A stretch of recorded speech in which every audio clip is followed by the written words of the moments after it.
శుభం భూయాత్. ముందుగా మొదటి ఉత్తరాన్ని చూద్దామండి.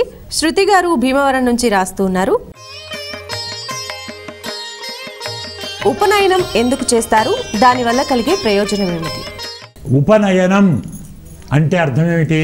మొదలు ఉప అంటే దగ్గరికి, నయనం అంటే తీసుకోవటం, దగ్గరికి తీసుకోవటం.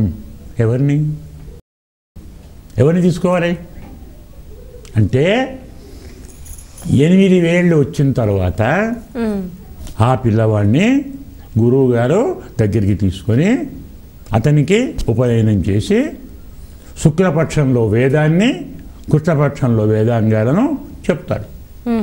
మంత్రం ఉపదేశిస్తాడు. మంత్రం చెవిలో చెప్పాలి, బహిరంగం కాదు. బహిరంగ చెప్పితే మంత్రం కాదు. మంత్రం యత్నేన గోపయేత్, మంత్రాన్ని దాచాలి. యోగ్యత ఉన్నవాడికే మంత్రం ఇవ్వాలి. ఐఏఎస్ అందరు చేస్తారా కదా, ఐపీఎస్ దానికి పరీక్షలు ఉన్నాయి కదా. ఐఏఎస్కో ఎగ్జామ్ ఉంది, ఐపీఎస్కో ఎగ్జామ్ ఉంది. ఏం వాడేం చేయాలి, మేము చేయకూడదా? నాకే ఉద్యోగం ఇవ్వు అంటే ఇస్తారా? అలాగే దీనికి కూడా యోగ్యతలు ఉన్నాయి. ఆ యోగ్యత ఉన్నవాడిని మాత్రమే దగ్గరికి తీసుకుంటారు. దగ్గర తీసుకుని వానికి ఉపనయనం చేస్తారు. అష్టవర్షం బ్రాహ్మణం ఉపనయిత వేదం. 8 ఏళ్ళ ఉన్నటువంటి బ్రాహ్మణుడికి ఉపనయనం చేయాలి. అప్పుడు ఛందాంసి అధీరం, వేదాలు పాఠం చెప్పాలి. ఎన్నేళ్ళు? 12 ఏళ్ళు. 12 ఏళ్ళు గురువుగారి దగ్గరే ఉండాలి. సమ్మర్ వెకేషను లేదు, వింటర్ వెకేషను లేదు, సండే హాలిడే లేదు. గురువుగారి దగ్గరే ఉండాలి. గురువుగారికే అన్ని సేవలు చేయాలి. గురువే తల్లి, గురువే తండ్రి. త్వమేవ మాతాచ పితాత్మేవ అన్న భావంతో తానే తల్లి అయ్యి తానే తండ్రి అయ్యి పిల్లవాడిని దగ్గరికి తీసుకొని వేదాధ్యయనం చేయిస్తాడు. శాస్త్రాలు చెప్తాడు, ధర్మశాస్త్రాలు చెప్తాడు, పురాణాలు చెప్తాడు. వాడిని తయారు చేస్తాడు. ఎలాంటి వాడిని? ఉత్తముడైనటువంటి బ్రాహ్మణుని తయారు చేస్తాడు. బ్రాహ్మడు అంటే ఏమిటి?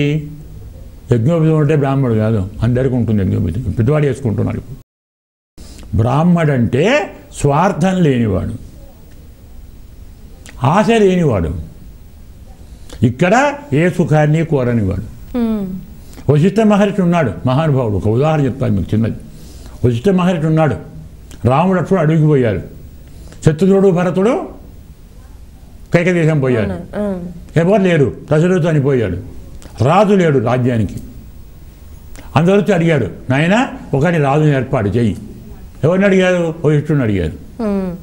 మరి నేను ఉంటాననొచ్చు కదా అన్నాడే. భరతుడిని పిలిపించాడు. అంటే అడిగేది ఎవరైనా?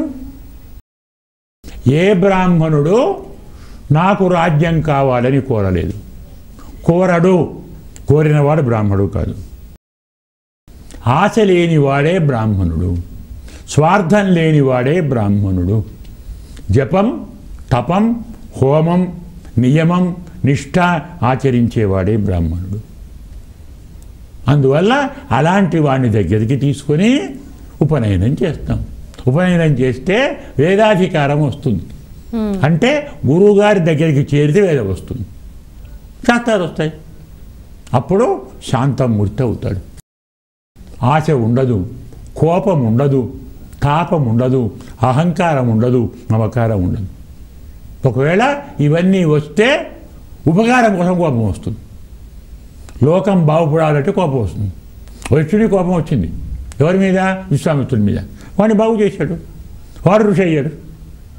10 మంది బాగు కోసం ప్రయత్నించేవాడు బ్రాహ్మణుడు. 10 మంది బాగులో తనకంటూ కోరనివాడు బ్రాహ్మణుడు. అందుకే అష్టవర్షం బ్రాహ్మణం ఉపనయిత. 8 ఏళ్ల వయసు ఉపనయనం చేయాలి. ఉపనయనం అంటే దగ్గరికి తీసుకోవటం. దానివల్ల వేదాధికారం, ధర్మశాస్త్రాధికారం, భగవంతుని గురించి తపస్సు చేసే అధికారం, జపం చేసే అధికారం, ఇవన్నీ లభిస్తాయి. తాను తరించి 10 మందిని తరింపజేసే యోగ్యత కలుగుతుంది ఉపనయనం వల్ల. ఇది పరమ ప్రయోజనం.